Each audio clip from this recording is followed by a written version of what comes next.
अनिल जी, आपसे मैं ये जानना चाहती हूँ कि पहले एफआईआर रिपोर्ट आती है और उसके बाद अब एसआईटी रिपोर्ट, मतलब एक हफ्ते में दो रिपोर्ट्स, और उसमें जो एक्शन है वो योगी सरकार का देखने के लिए मिल रहा है।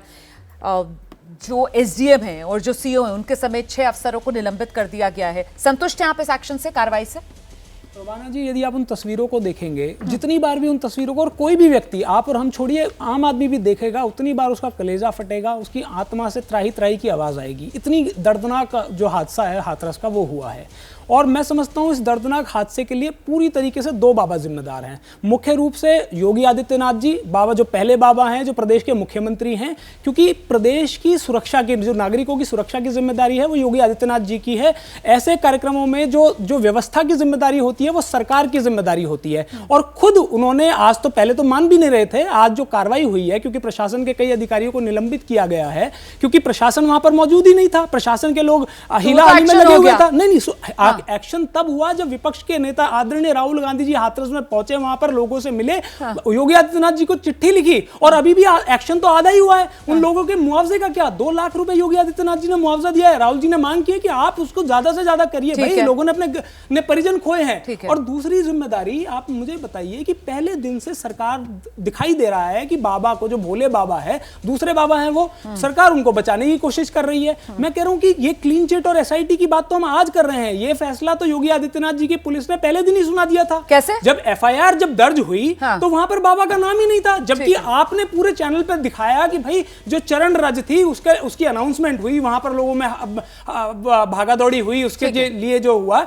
लेकिन एक 10 सेकेंड और देखिए, समस्या ये है कि जब आप करना ही नहीं चाहते हैं, अपनी गलती मानना ही नहीं चाहते, तो कार्रवाई कैसे करेंगे? बाबा कई घंटे तक मैनपुरी में मौजूद रहे, खुद पुलिस के अधिकारियों को यह पता है, लेकिन तब तक भी कोई गिरफ्तारी नहीं हुई। तो मुझे लगता है कि निश्चित तौर पर ये जो नया जो रिपोर्ट आई है एसआईटी की, इसमें कुछ भी नया नहीं है, ये तो सबको पता ही था। ठीक है, भोले बाबा को आप कह रहे हैं कि सरकार जो है वो बचाने की मुद्रा में जब से घटना हुई है तब से नजर आ रही है, और ऐसे में ये जो एसआईटी रिपोर्ट आई है इसको देखकर आपको कोई हैरानी नहीं हो रही है। ठीक है, मैं जवाब लूंगी, लेकिन उससे पहले मुझे लगता है शिवम त्यागी को जरा मनोज काका को भी सुनना चाहिए। मनोज जी आइए, पहले एफआईआर और अब एसआईटी रिपोर्ट, और कहीं दूर दूर तक बाबा, भोले बाबा के नाम का जिक्र नहीं है। सही दिशा में जांच चल रही है सर, आपको क्या लगता है?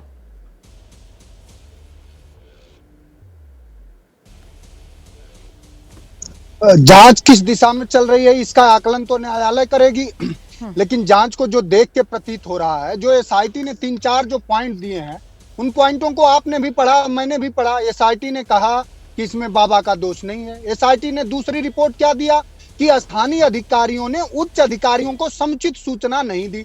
तीसरा ये दिया कि आयोजकों ने उसका आकलन नहीं कर पाए। तो मैं ये जानना चाह रहा हूं कि ये सारे तरह के परमिशन और सब कुछ पूरा उत्तर प्रदेश और देश जानना चाह रहा है कि जिन 125 परिवारों में मातम बिछर गया, जिनका पूरा भविष्य बर्बाद हो गया, क्या उनको सरकार यही एसआईटी रिपोर्ट प्रस्तुत करके, उनके समक्ष रख करके और अपने कर्तव्यों की तीसरी कर लेगी?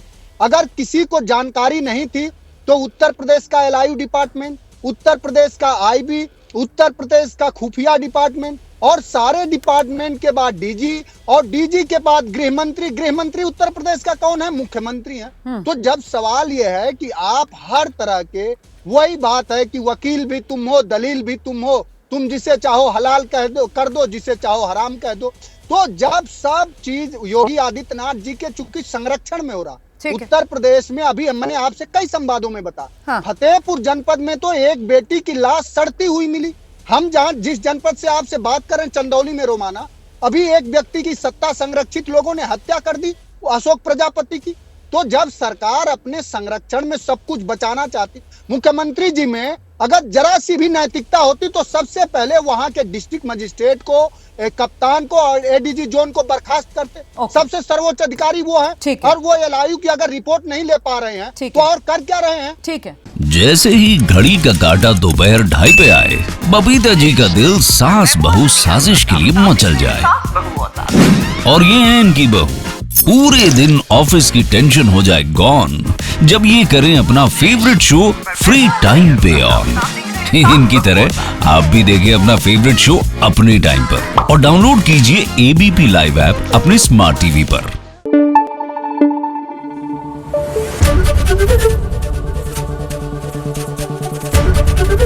एबीपी न्यूज आपको रखे आगे।